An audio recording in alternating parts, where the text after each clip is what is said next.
Welcome to Steeler Thoughts and Chief Feelings Film Review. I'm Ajay, the Chiefs fan and psychiatrist, and today I'll be reviewing the Chiefs-Bears preseason game from week 3 of the preseason. This is going to be a little bit different of a review, mainly because many of the people that played into this game are not anymore on the Chiefs roster. The final 53 has come, and there have been a couple changes based on acquisitions, but many of the players that played, significant minutes in this game, significant snaps in this game, have been cut. So we'll do some things where we talk about kind of scheme, and some plays where we're focusing on people that remain on the Chiefs roster, or at least on the practice squad. So we might see them in a Chiefs uniform going further this season. So plays that kind of involved a lot of action from people that have been cut, have been kind of omitted from this. And again, we focused on plays more earlier in the game because, again, more people that are in the Chiefs' good graces played earlier in the game than later.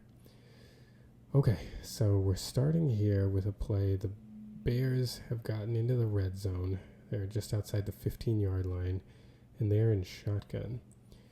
Interestingly, they're in 12 personnel in the shotgun. You've got the one running back and two tight ends. So one running back, two tight ends gets you 12 personnel, and that means there are two wide receivers. They're both lined up over here. Actually, if we go back to start, one wide receiver is over here, one is over here, and you got your two tight ends. And they start this play with motion. So as you can see, number 10 comes across the formation.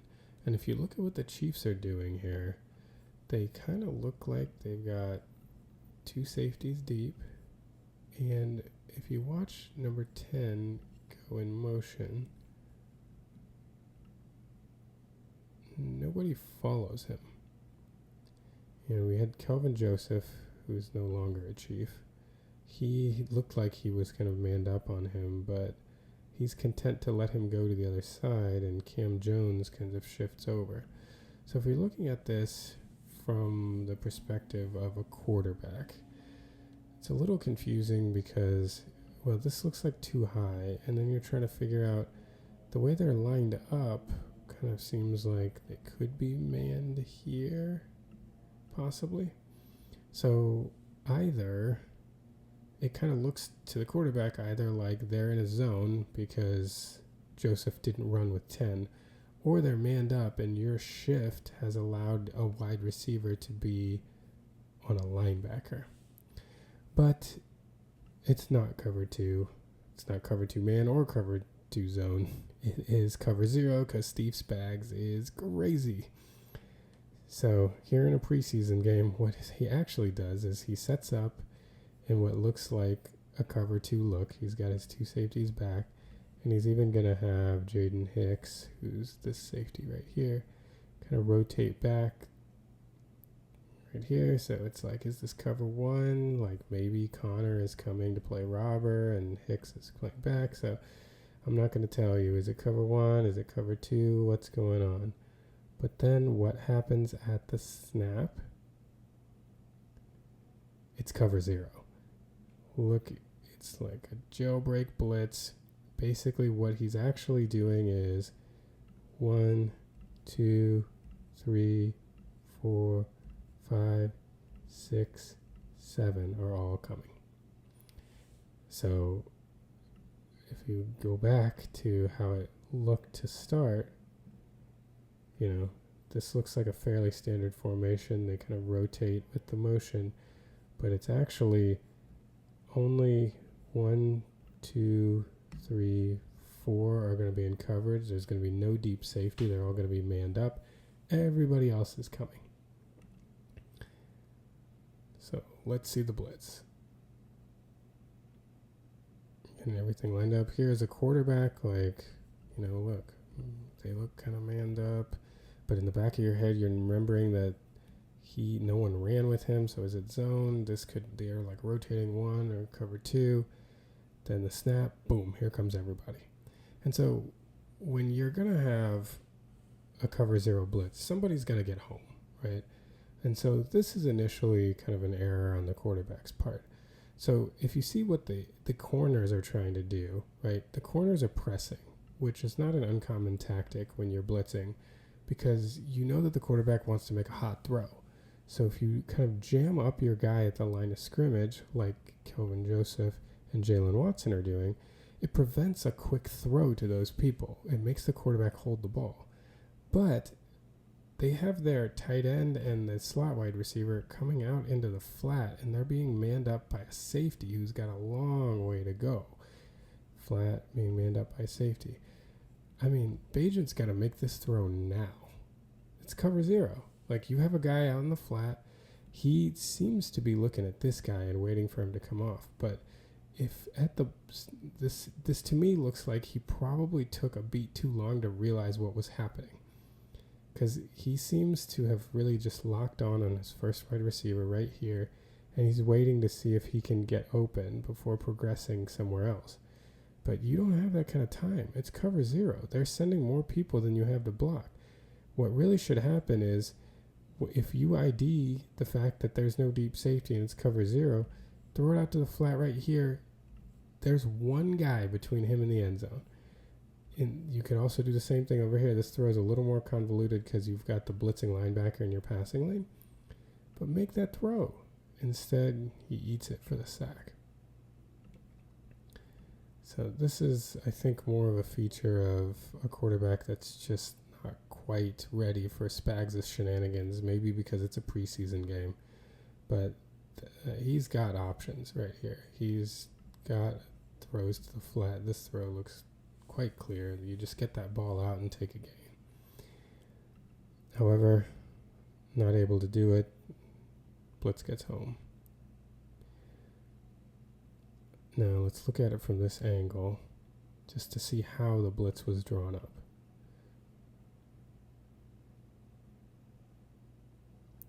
So we've got Jones shooting off the edge. We've got Christensen coming in, and he kind of had a little interference with the tight end that was going out laterally and then kind of swinging around. So there's Christensen and Jones coming off the edge, and then your other blitzer is Cochrane kind of looping around and coming in through the hole.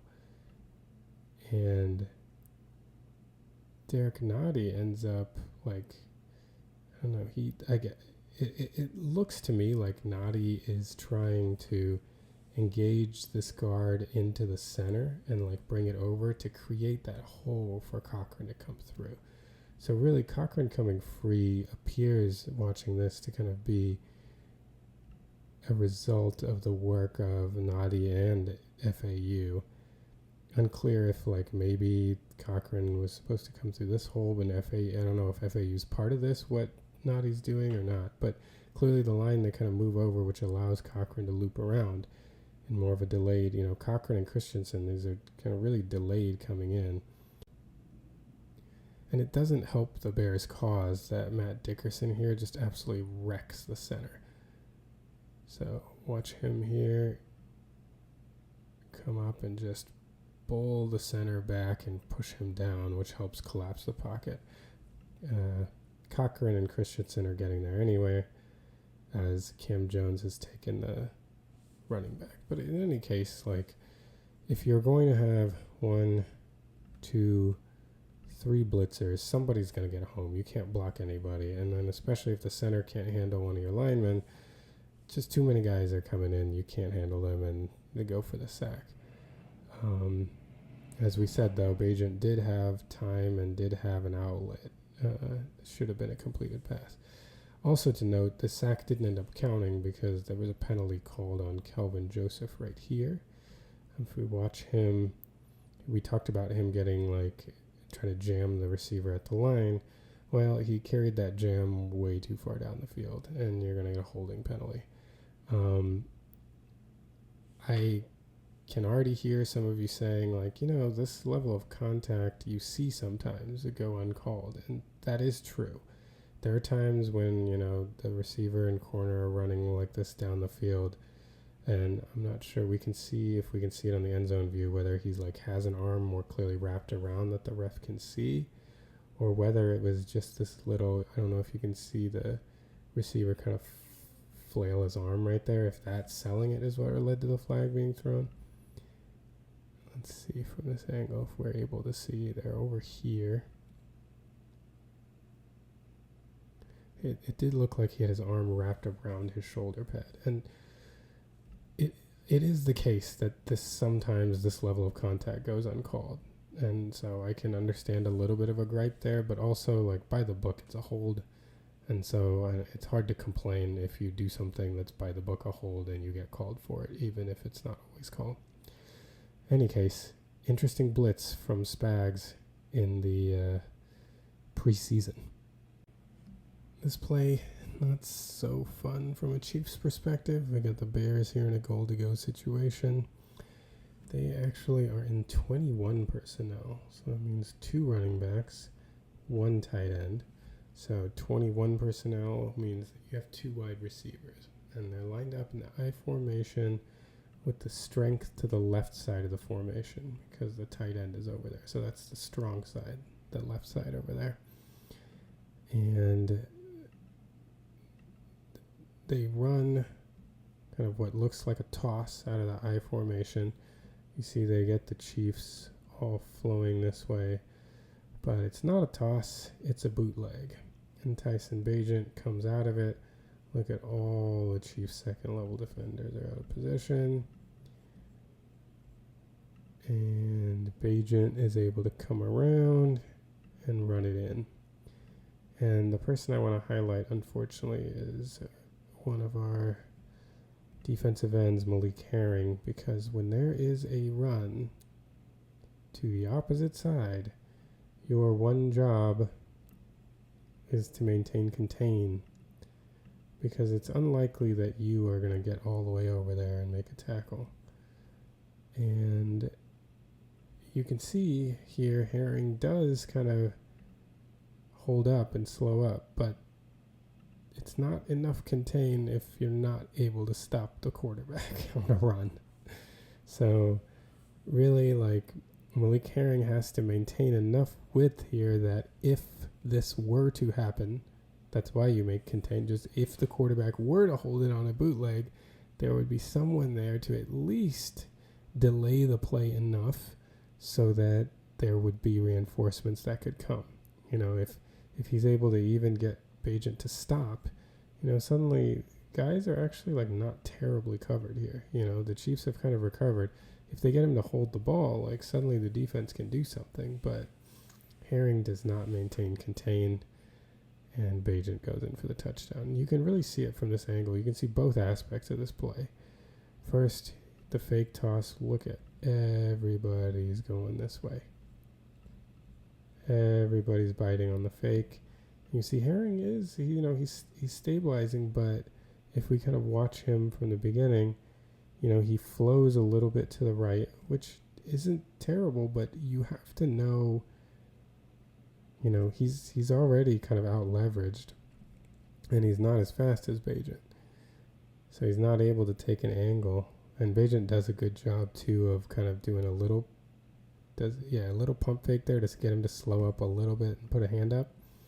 That helps him get the corner, but really, if you're in Herring's position, you got to know that you're slower than this guy, so you need to have enough leverage to the outside that if he were to keep it, this wouldn't happen, because you're the only guy that can stop that from happening. So, unfortunate result there for the Chiefs. Now, we've got the Chiefs on offense, and they're in a 3rd and short situation. And I'm sure a lot of Chiefs fans are rolling their eyes because this has been something that has plagued us recently. Kind of really starting with when Mahomes dislocated his knee back in the 2019 season on a quarterback sneak. The Chiefs haven't been willing to run quarterback sneaks since then, except with a backup tight end, and that has gone here and there. We've tried a tush push with the backup tight end that wasn't successful out of a field goal formation, if I remember correctly. But we've had our struggles in short yardage situations. Notably, we have seemed to solve those struggles when huge games like the Super Bowl come up, where Andy kind of gets into his bag of tricks, but it's been more irritating than it feels like it should be for us. And so here's a 3rd and short situation. Chiefs are in 22 personnel. Put a 2 up there, but here are 2 running backs.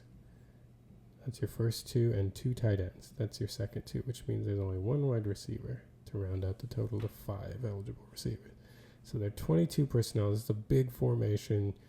It's advantageous to run out of this formation. We're even using Carson Steele as a fullback, which is actually how he was listed on the 53-man roster when he made the team. And the handoff is to the right to Deneric Prince, who is hit by a linebacker in the knees and not able to convert. So let's kind of look at this and see what the Chiefs are trying to do. So first, what you'll notice is this is C.J. Hansen, the 7th round pick out of Holy Cross. He's going to come and he is going to pull. So Hansen pulls, and if you see Caliendo and Norzad are going to crash down to the left. So you're going to see Caliendo, Norzad. They're going to help Wanye. If you notice, Wanye unfortunately loses pretty early on his block. The guy gets inside of him, but Norzad's coming to help out, so they do enough to kind of hold him up. Caliendo's coming down and making a block here, and Hansen is coming around. So they really look like they're trying to clear this hole right here. On the right side, it's a little more murky. What it seems like is, so Lucas Niang is coming up to get that linebacker. Irv Smith is going to block this end, but it looks like Irv Smith, if we focus on him real quick, he gets there a little bit late. He gets hands on him a little late, and it lets the end kind of beat him inside. So the end beats him inside, and this DB also kind of gets in to muck it up, and Carson Steele comes up as the lead back to try to help create a wall there. And, I mean, it's not pretty, but they kind of get it to work. And if you see, like, a hole does open up here. And so the question then arises, what's going on with the run? I can understand why Deneric Prince initially starts to follow Carson Steele, because right now you've got this linebacker in the hole, and you need to get him into Niang's block. If you, right here as Deneric Prince, hit that hole, you're right there with the linebacker. But if you move it up to here, well, Lucas Niang's got him now. I would imagine you've got to hit this now. But he continues to take a couple steps towards Steele, and by the time he does try to make that cut, it looks like he kind of trips himself up because he's like in the sea of feet and bodies now. And this linebacker who, let's see where he was when we were saying so we were saying Prince should make his cut now. Linebacker's over here. And in these times it takes him to stutter, the linebacker is able to come in and cut Prince out in the knees and prevent him from getting the first down. So to me, it's not pretty, right? Like, Wanye struggles, but Norzad and Caliendo coming in kind of help. Norzad really helps him with his block too. It's not pretty, but it's enough. Caliendo does a good job walling his guy off, and Hansen and Niang kind of wall their people off too. Like, a hole is here. And it, like we said, it's kind of muddy on the right side too, but you know what? It's short yardage. It looks ugly, but they made a hole. But I feel like Prince just took too many steps before making his cut, and he's not able to convert. So to me, that doesn't appear to be as much of an offensive line problem, even though it wasn't the prettiest play. I feel like Prince has got to see that opening when Lucas Niang kind of takes care of the middle linebacker, who's the only person that could have plugged that hole. boom, right here, go. The linebacker that ultimately makes the tackle still over here at this point. If Prince doesn't take these couple extra steps, I feel like he may have gotten the first down. Well, when you don't convert 3rd and short, guess what you get? You get 4th and short. So we end up getting the opportunity to watch the Chiefs try to convert another short yardage situation. This time the Chiefs, last time they went into 22 personnel, very heavy formation with only one wide receiver. Now they drop it back into 11 personnel. We've got one running back, which is Deneric Prince, and we got one tight end. I believe his name is Baylor Cupp. He's one of the tight ends that we kind of knew all along was not making the team. He was the 5th tight end. And we have 3 wide receivers, Justin Ross, McCole Hardman, and Kadarius Toney. So you got 3 wide, and you're in shotgun and 4th and short. So theoretically, hopefully that means that there's an extra defensive back on the field for the defense, and you're showing the threat of running a pass. Well, they don't. They decide to run the ball in the shotgun. Baylor Cupp comes in tight to the formation, and they hand it off to Deneric Prince. Now, remember we talked about last time, we were like, it wasn't that pretty, but it was kind of blocked up, so there was a hole, and Deneric Prince maybe could have gotten through there.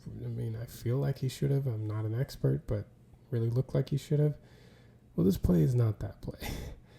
This play is so squarely on the offensive line. 3 guys get absolutely obliterated, and there's no chance to convert this. And the 3 guys that get obliterated are Wanya Morris, who's supposed to block the end. If you remember, he lost his block on the last play too. Baylor Cupp, who was also supposed to block an end, this time the right end. So you see Cupp. Wanya is supposed to get him.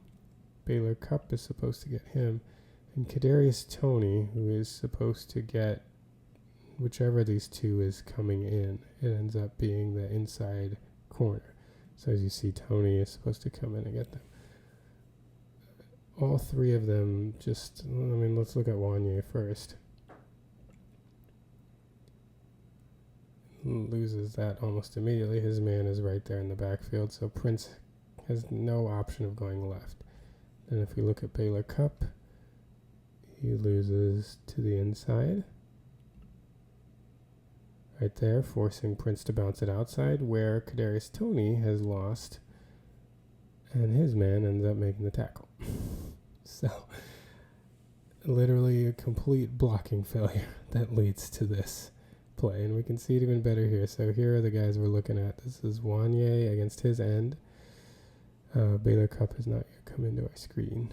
There he is. Him against his end, and Toney against number 30 right here. So Wanya beaten to the outside. Baylor Cupp is being beaten to the inside. So right now Prince, as he's getting the handoff, can't go this way. And it's not like Norzad's having the easiest time. He's not like creating room over here. So can't go here. Can't go here. I guess I'll come here where Toney has lost and let him swallow me up. So not the most encouraging short yardage situation. And if you look at, he's on the team, he's on the team, he's on the team, he's on the team. So 4 of these people are on the team. Fortunately, these 2 are not. So, I don't mean fortunately as they, just that the people that lost on this play, it's not prognostic for the team in the future. Nothing's fortunate about somebody being cut. But, so Wanya, the tough thing is it felt like last year his really positive area was in the run game, and we're just showing 2 back-to-back short yardage snaps where Wanya lost pretty quickly. So a little bit troublesome as he seems like he's going to be the swing tackle. Well, you've heard Jaden Hicks' name a lot during this preseason, and this is the first play that we'll talk about him in this review, and he'll come up a couple more times. And it's because he just continues to make plays that show up. So let's see this one. We've got the Bears here are in shotgun, and they're in 12 personnel. This is 1 running back, 2 tight ends, so that's your 1-2 gets you 12, and they're 2 wide receivers then. And the Chiefs are set up, and they look like, so Jaden Hicks really seems to have eyes on this receiver. So this looks like Connor is going to be your deep safety. So this kind of looks like they're in cover 1 man. They're lined up kind of like here, him with the back, and him looking like a spy. What ends up happening is that Christensen blitzes. So it is a cover 1 man, but since we've lost a linebacker in the blitz, we don't have a robber in the middle. Everybody has a man. So it's actually Joseph's manned up here, Cochrane's here. Cam Jones has the running back because Christensen is blitzing. And I apologize, that is Christensen. Sometimes Cochrane and Christensen, that 43 versus 48 is hard to tell, but that is Christensen that's blitzing. And the Bears are running curl flats, which I'm sure everybody is running Madden. So you got a curl, this guy goes to the flat, this guy curls, this guy goes to the flat. And the Chiefs have manned everything up, and we have 1 deep safety. And the reason why this play is fun to watch is look at Jaden Hicks' closing speed. So his guy's running the curl. He identifies right here at this moment that the pass is coming, and he just gets there so quickly. I mean, it's really cool to see the ID and speed. He just gets downhill so fast. And, this was a pass that it looks like the receiver kind of was dropping anyway. But this is where, your presence can help influence a play, even if he wasn't, laying the hit down right as he was dropping it. You hear footsteps when you have someone that's like Jaden Hicks, a heat-seeking missile coming down, and you can really appreciate it from this view, so Bagent's throwing now, as Hicks identifies it, he just comes downhill so quickly.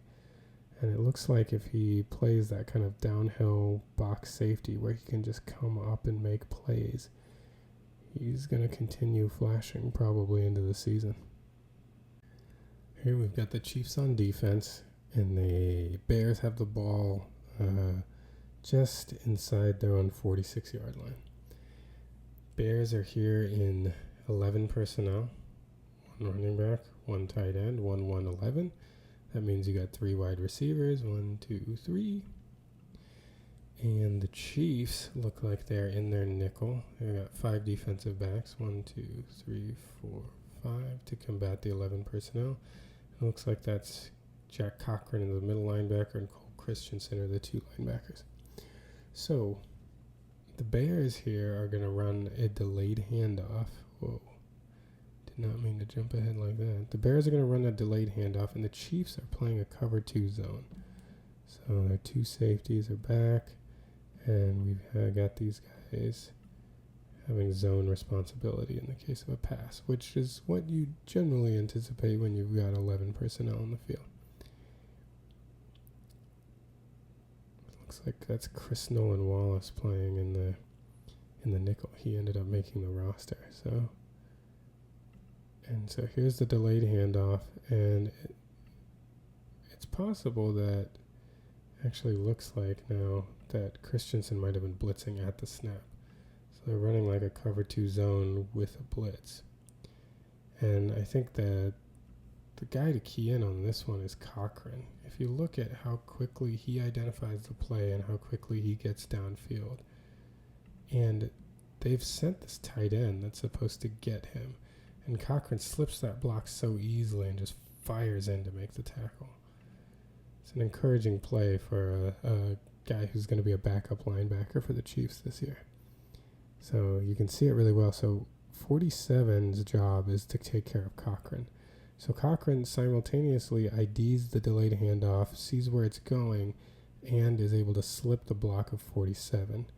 Here comes 47, kind of getting out of the way, see where the running back's trying to go, avoid the block, break him down, easy tackle. Quick ID, great play from Cochrane. So now we've got the Chiefs on defense again. And we've got the Bears again looking like they're in 11 personnel. This is a tight end. This is a running back. So 1 running back, 1 tight end. Leaves you with 3 wide receivers. And the Chiefs again look like they are in a nickel formation. They've only got 2 linebackers here. And 5 defensive backs. 1, 2, 3, 4, 5. And the Bears here are going to run the football. And the first thing I'll say is, we had talked on a previous play about how Malik Herring had not contained. I can't say I love the contain on this play, Maybe Roland Wallace is banking on the fact that if the quarterback comes out, he's fast enough to go, but it does seem like the backside kind of over-pursued here before ensuring that this was actually a handoff and not a play-action play. They're already, really going. But I will say I respect the hustle, especially if you look at FAU, who's had a rough preseason, not really seeming to stand out much at all against even lower competition.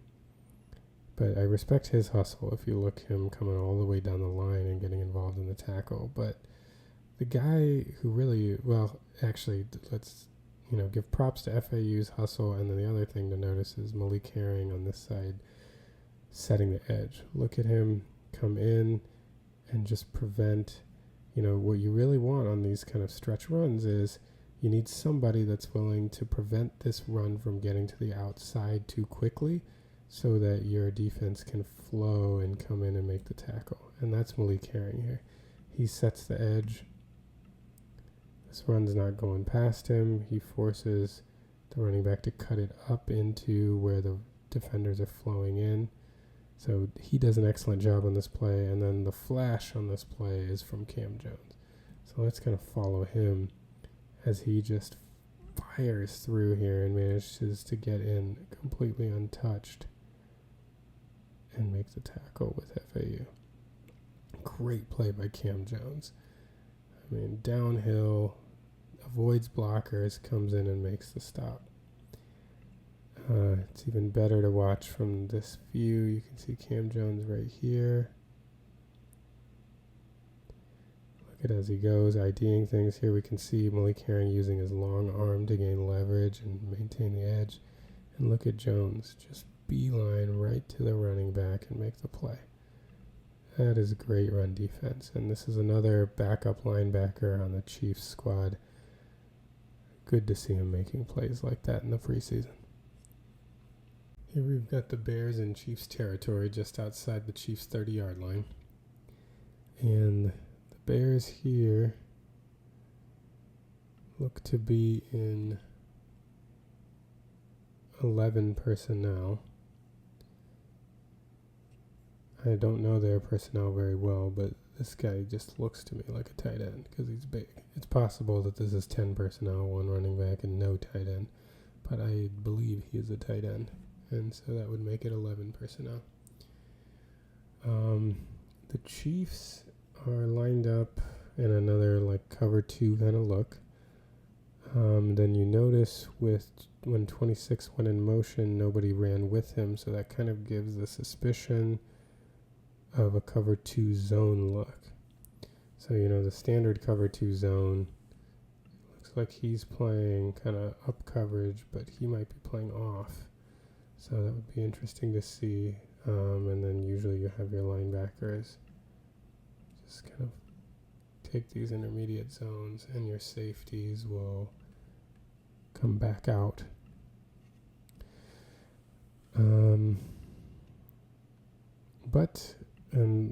One thing of note, if you notice Felix Anudike-Uzomah jumps a little bit, his snap count has been a topic of discussion since his rookie year.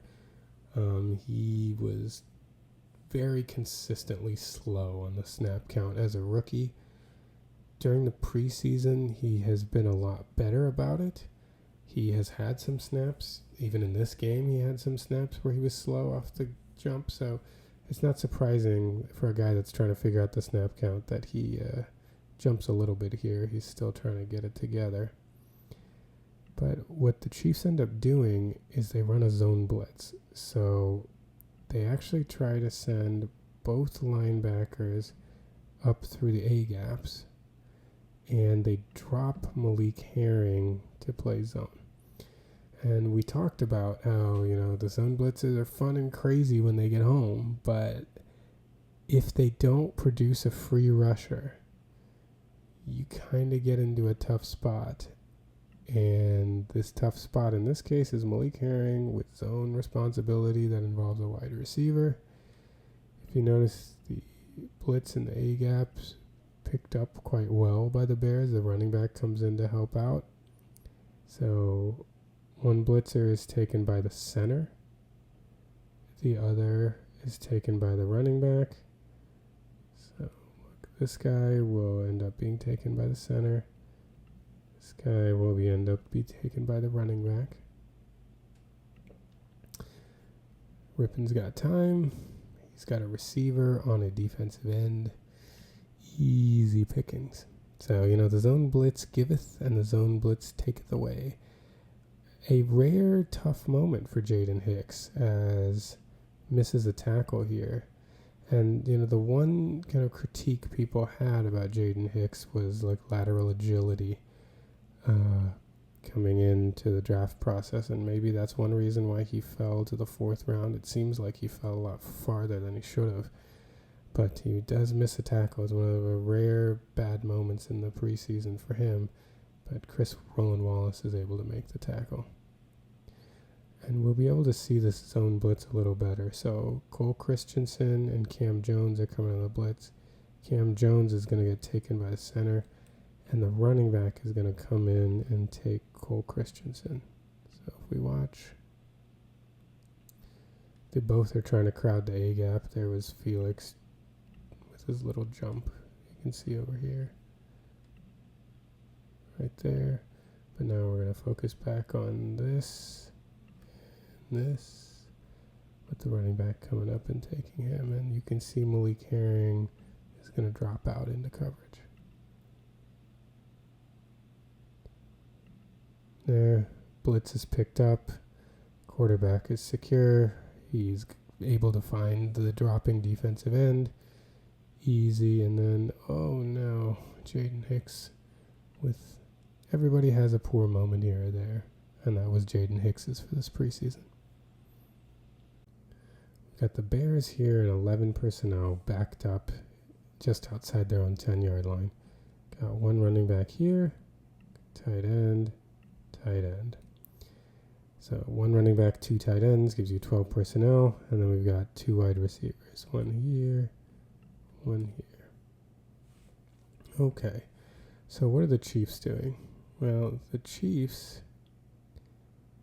rotate one safety down, Jaden Hicks, and we got Deion Bush back here. So it looks kind of like a cover 1 look. But if you notice at the snap, there's a blitz on, and it's another zone blitz because you see Derek Nottie coming out. So let's kind of see this. So we've got our 4 down linemen, 1, 2, 3, 4.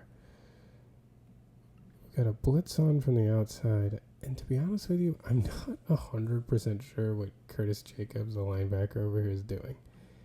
Because he kind of engages this tight end, then he kind of looks like he's going to blitz, then he turns around at the pass. Like, I don't know. He ends up just not helping with anything. He's not covering anybody, and he's not effective at rushing the quarterback in this situation at all. Now, the pressure gets there. I think Malik Herring does a great job right here. And they do end up collapsing the pocket with the blitz from the other side. That looks like Cole Christensen. I can't see his number very well. But Herring and Christensen are collapsing the pocket and putting pressure. But I don't know what Jacobs is doing. It's possible that this blitz, because it does seem kind of aggressive to me if you're going to have just add 1 blitzer to this and drop Derek Nottie. But if you're blitzing 2, then dropping Derek Nottie makes a little more sense. So my guess is maybe Curtis Jacobs is supposed to blitz and he got kind of caught up with the line with the tight end and didn't get anywhere near pressuring the quarterback, would be my guess.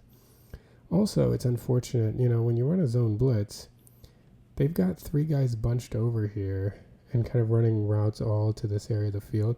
So Nottie drops back to help out and is covering nobody. So he might as well have just rushed. His drop into coverage doesn't end up being useful at all. Maybe this guy was supposed to come out more toward the middle. I mean, you have 2 defenders here in the same zone. Not great. You also have these receivers seem way too close together. As you see, Jaden Hicks is kind of covering them both. So a lot of things seem wrong with this play, starting with Curtis Jacobs and his delay. 2 zone defenders in the same spot. These receivers all very close together. I don't know, I guess this is what happens when you're in the 3rd game of the preseason. But the reason why this play is notable is, again, look at this. Right as he's throwing, Jaden Hicks starts his acceleration. Boom. This guy can really play downhill, and he is a force of nature. So he cleans up a lot of things when they don't look right, but when you can get Jaden Hicks coming up toward the line of scrimmage and making a play, he looks like he is very, very good at that. We can now see this from the end zone view. I mean, look how quickly he's on the receiver. Just timing it perfectly, making the tackle immediately. Gosh, this is going to be fun to watch if he's able to play like this in the regular season. If they put him in positions like this where he's just able to come up and make plays, looks like he could be a very fun player in Kansas City. All right, well, we can't have a preseason film review without the man of the hour, Carson Steele. And Carson Steele is what Nate Taylor of The Athletic and Kansas City Sports Network's Only Weird Games would refer to as a preseason or training camp jersey in the rafters kind of guy. Hang that jersey up in the trees in St. Joe. I think the first guy that I remember, or at least that I can think of off the top of my head, would be Casey Printers, the 3rd-string quarterback way back in the day, looking so good in the preseason. But, Justin Ross, I think, was the latest one, and Carson Steele has now taken that moniker, although he's parlayed it to being on the 53-man roster like Ross did last year. So let's look at a couple of the plays that Carson Steele had, starting with this run from just outside the 50-yard line. So the Chiefs here are in 11 personnel. We've got our running back is Carson Steele, tight end is Jared Wiley. And we've got 3 wide receivers. It looks like Hardman is here, Justin Ross is here, and I can't see who that is. I think it's Tony.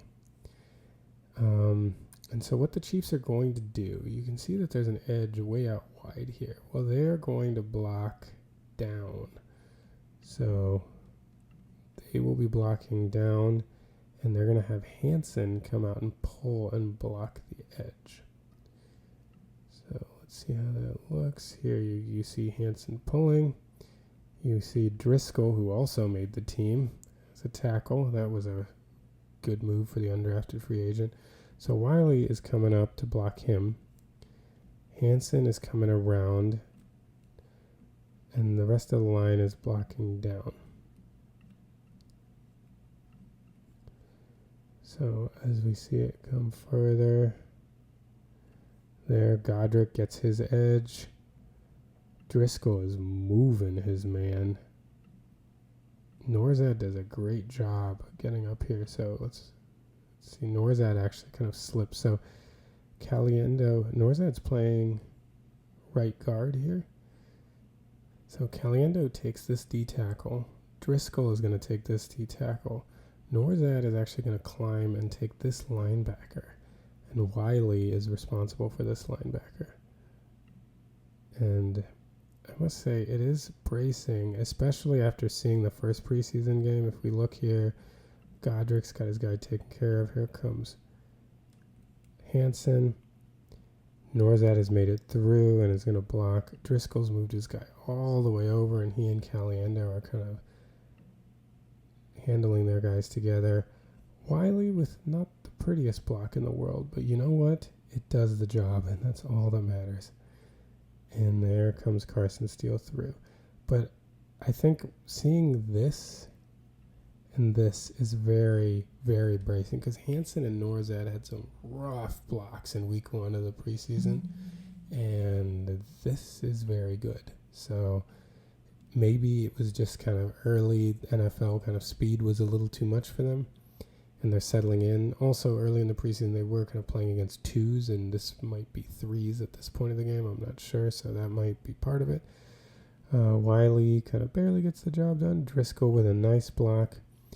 And there's a hole that Carson Steele is able to get right through.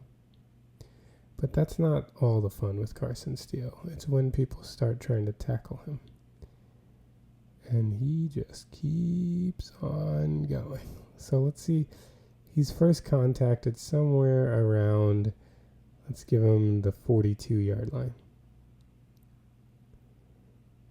Yeah, he's crossed the 35. He almost gets about 10 yards from his first contact. This guy just does not stop moving. And let's watch at full speed. So again, he's getting him. He's getting him. He's coming out to him. He's got him. And Godric is going to come back in and get him. And he's coming around to get the edge. You watch it all in its glory.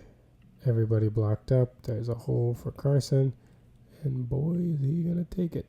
And then boom, gets contacted. Taking 3 guys, breaking through all the way down to the 32. And we can see the blocking scheme again. This is really a well done play. So again, what are we looking at? He's going to come up and block him. He's got him. He's coming through to get him. He's got him. Hansen's already pulling to get him. And Godric's going to kind of peel out and get him. And it all works together, and look at that hole. And you get a guy, I will say, and we've seen it with the kick returns with Carson Steele too. He runs really north to south, but he seems to be able to find the gaps, you know. He doesn't really stop moving, and he doesn't waste a lot of steps. Not a lot of dancing, not a lot of going side to side. But he's not just running into a wall. Like, he seems to, you know, he had some good kick returns, too. He seems to, you know, understand where he needs to go, how to avoid people without wasting steps. And then when people do hit him, he really makes them pay. He makes them really, really have to tackle him. And now for our final play of this week's preseason film review. We'll get another run from Carson Steele that was really, really well blocked up. But first, let's look at how they're lined up. The Chiefs are in 13 personnel, which is incredibly exciting. I think if the Chiefs are they really were able to run some fun stuff out of 13 personnel in 2022, a couple years ago. I think the 3 at that time were Kelsey, Noah Gray, and Jody Fortson. Although Blake Bell was on the roster as well, but I think those 3 were very exciting to see together. And this year, the hope for everyone is that Kelsey, Noah Gray, and Jared Wiley might be a fun combo. Otherwise, we'll have to see this new guy that we brought in from Dallas, because Irv Smith is no longer on the roster. So we'll have to see how he is. I'm not really familiar with his game. But we're in 13 personnel, which means 1 running back, 3 tight ends. So we have 1 receiver. This is Justin Ross down here. And this play is going to be blocked up, interestingly, also. So we've got Chu Godric, who's going to come out and get the edge here. We've got Hansen, who's going to come out and get the tackle. Norzad is going to get this tackle, and Caliendo is going to kind of help him, but really ultimately try to get up on a linebacker. Driscoll does a really, really good job here, where he kind of fills in and then swivels around and manages to seal off a linebacker to get a hole. That's a really cool block that he does. And Cup comes across the formation, and he's going to block the edge. So let's kind of see that in motion. Here comes Cup. You see Godric getting his edge. Hansen trying to push. Caliendo's trying to climb to get that linebacker. Norzad is engaged here. And Driscoll is trying to get inside of this linebacker so he can turn around and block him, which he manages to do quite well. Look at Driscoll. He's going to turn and actually seal the blocker that way. So Driscoll came from this side, came in, swiveled around, and blocked. And that's really what created the hole for Carson Steele to go through. So really, really cool blocking there. And everyone really kind of, again, not the prettiest stuff. If you look at Hansen's block here, he's doing what he's got to do. He's just, and the same with Caliendo coming through. It's a little muddy in there, And Norzad, it's a little muddy. Even Norzad's guy kind of sheds at the last minute, but Carson Steele isn't going to be brought down by any arm tackle. I think the one person that has like a really, really beautiful block here is, again, Baylor Cup, like just doing his job. He looks like he tries to cut him. He does enough. The beautiful block is Ethan Driscoll, and this guy looks so athletic. And he's apparently 6'8". Look at him like come in, turn around, boom, make that hole. And then you leave it to Carson Steele. And, he is that momentum, he's like a bowling ball once he gets going. And in addition to him breaking this arm tackle, just look at this stiff arm. Just goodbye. Leave you in the dust. And I hope we'll get another good view of that stiff arm, because I kind of tweeted about it after it happened. It just seemed so nonchalant. I loved it. Let's see if we can get a view of that. So again, here comes Norzad. Caliendo's going to kind of help and then come out to get the linebacker. Hansen's going to get this tackle. Godric's going to get the edge. And Cup is going to come around to get this edge. And Driscoll's going to come in, and he's going to end up blocking, I believe, this guy, 47. As 47 kind of flows over, Driscoll manages to get all the way inside him, turn around, and seal him so he's able to create a hole. Really cool. Look at that. Look at him come in, and look at the hole he made. Like I said, not pretty, right? Not pretty, but you know what? Norzad did enough. They'd try an arm tackle. An arm tackle is not bringing Carson Steele down. But the guy who really impressed me is Driscoll here. I just can't believe a guy this size was able to do that. To come in, swivel around, boom, that hole. Arm tackle's not doing anything to Carson Steele. There he goes. And, again, to revisit the nonchalance of the stiff arm. Look at this. As he's stiff arming him, he's putting his hand right here. Watch him turn his head. He's already looking for the next thing. He's like, all right, you're done. Like, it's almost like this is like not worth my time. Like, all right, low effort. Yeah, I gotcha. Okay, let's keep going. He's midway through, look, at this point, he's not even looking at him anymore and shoving his head to the ground. It's just like swatting a fly. So nonchalant. It's really an incredible play.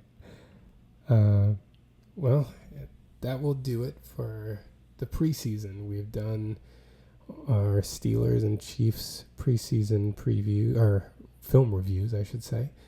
And now we'll be moving on to the regular season. The next thing on the docket for us is going to be, Chris and I are doing a podcast on Thursday, September 5th. We'll be recording it just before the Chiefs-Ravens game. We won't be previewing the game, obviously, because the podcast will release during the game. But we will be doing just general NFL season-long predictions. Then once the All-22 film comes out, I'm hoping by Saturday or so, we will release a film review of the Chiefs-Ravens game. I'm hoping we'll be able to do that before Sunday, when we will have a slew of games, including the Steelers opener, and we will be able to talk more football and do more reviews next week. Thanks to all of you who've been following along. We are on social media. We're on Twitter, Instagram, and TikTok. The handle is the same on all three at STCF715, especially on game days and the night of the game. So Thursday night, we'll be posting some clips of the Chiefs-Ravens game. Before we have all 22, we'll be posting some broadcast clips on Twitter and talking about them. So follow along for that, and we'll do the same after the Steelers game on Sunday. Just talking about, we'll be tweeting during the NFL action, but also, posting some clips after the game and talking through. Thanks so much, and hope to see you on the social media and on our podcasts and film reviews going on this season. Until next time.